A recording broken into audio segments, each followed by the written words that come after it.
Tuesday the 3rd, June the 3rd. How that passes so fast from May to June so quick. It's June the 3rd, and last night I was talking to, first of all, I'm not feeling very well at all. And last night I was talking to a new junk removal service that's been in business for 4 years, but the gentleman just in the last 6 months bought another truck and hired one of his best friends in high school. So he's a younger kid, he's 28, and his best friend is now driving another one of his trucks, and he's expanding his business into another area. And he's got new headaches. Let's get into that video right now. New truck, new employee, new headaches, right? Let's talk about that. My name is Ricardo, and this is the Junk Guys. What's up, guys? It's Ricardo, junkguysdfw.net here in the Dallas-Fort Worth Metroplex. I'm owner of the local junk removal service here. And I also own 2 haunted houses, one in the Dallas and one in the Fort Worth area, called the Junkyard Haunted House, junkyardhauntedhouse.com, and the Fort Worth Haunted House, fortworthhauntedhouse.com. And I want to talk about who I got off the conversation with earlier this morning. It was a very interesting phone call. First time caller, really didn't know much about his business.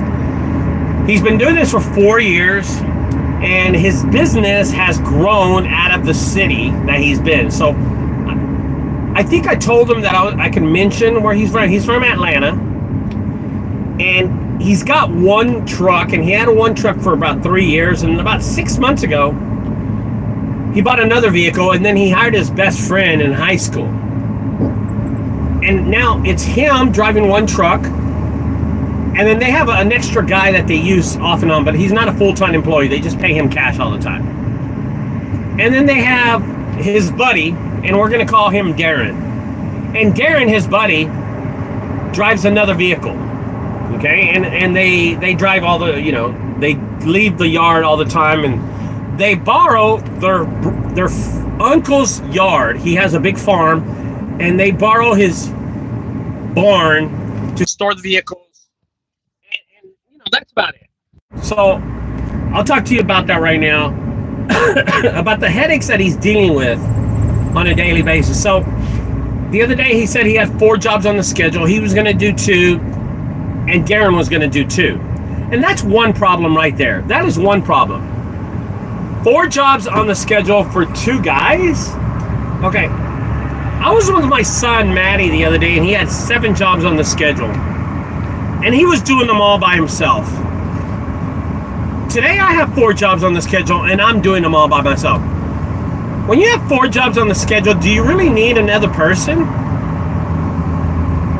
That doesn't make any sense to me at all. But he said he had another person with him, and I was just like, why are you just giving him time? And anyway, he's been doing this for about 6 months now, where he has his truck and his trailer, and another guy in his truck and his trailer.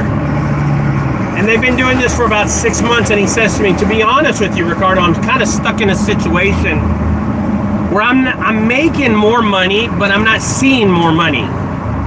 And I'm dealing with more headaches. And I said, brother, tell me about it. The more employees you have, the more mouths you have to feed. The more employees you have, the more problems you have.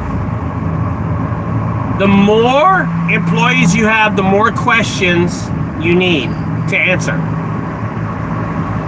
The more employees you have, the more equipment you need. The more employees you have, the more excuses you need to deal with. The more insurance you need to deal with. The more theft you need to deal with.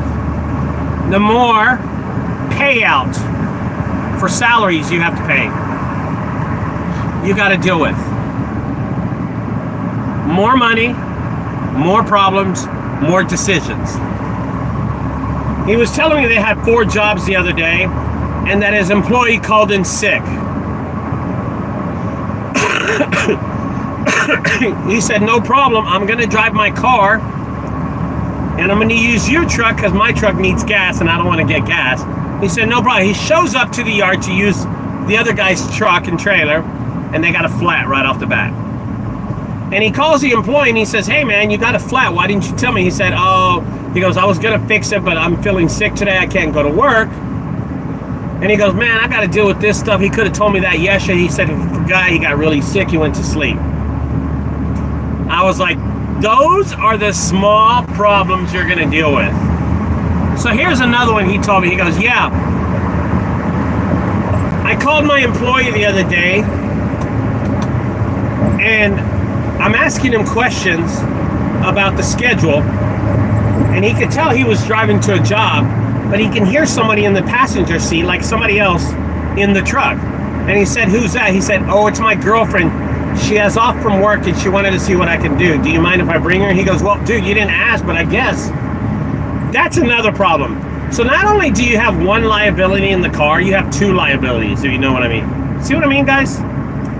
More money, more problems, more decisions that you need to make in this industry. It sucks, but that's how it works. You don't know what your employee's going to do with your truck. You don't know who he's going to bring. I mean, those are the smallest details that you don't know. Okay, so here's another one that he told me about his employee. That a couple of months ago, his employee went to go, and then this is his best friend from high school. First of all, they're bringing in more revenue, but they're not bringing in any more profit. And he tells me this. He says, the other day he went to go clean out a house for $400, filled up his trailer, and then got back to the yard at the end of the day, and there wasn't much in his trailer. I told him to hold out his stuff. Well, the guy, get this, the guy decided to stop at his house, spend the owner's fuel to kind of veer off the route that he was given, and drop off a dresser, some chairs, some bar stools at his house that he wanted to keep. What the hell? I asked the owner, I said, well, dude, how far off is this house? He said, man, it's like 25 miles. I said, wow, dude. Wow. And I said, how many jobs did he do that day? He only did one that day. I'm like, are you serious? And you got to deal with those problems. More headaches, more problems, more trucks. You're just going to get more bad things happen to your business. I want you to think about what I'm telling you guys as you're building your junk removal your junk removal business in this industry. Is it worth it to you to expand and grow your business into multiple trucks like what's happening with a lot of people? They want to grow their business. They want to be all top dog and everything. And sometimes it's just not worth it to a lot of people to do that. It's just not worth it.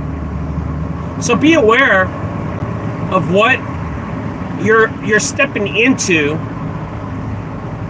and be aware of the consequences that are going to happen and the headaches that you're going to have to deal with. You know, I talked to him about his employee named Darren, and I said, is it worth it to you to keep him around when you're not doing 8 or 10? I asked him when was the last time he did 8 or 10 jobs, and he said, oh, no, we don't do that many jobs. And I'm like, was it worth it to you to buy another truck?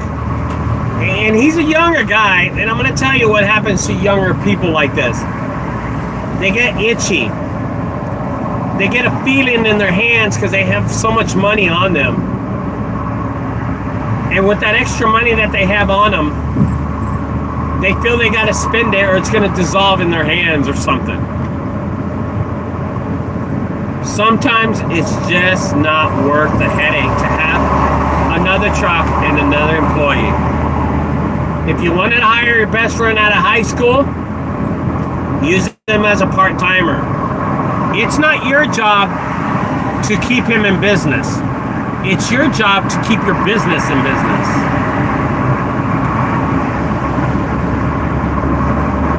Anybody can open a business. Anybody can. But it's only the true entrepreneurs that can keep this business longevity. Are you one of them? So be aware of that. Guys, my name is Ricardo. I'll talk to y'all later. Have a great day today. Enjoy the rest of your day.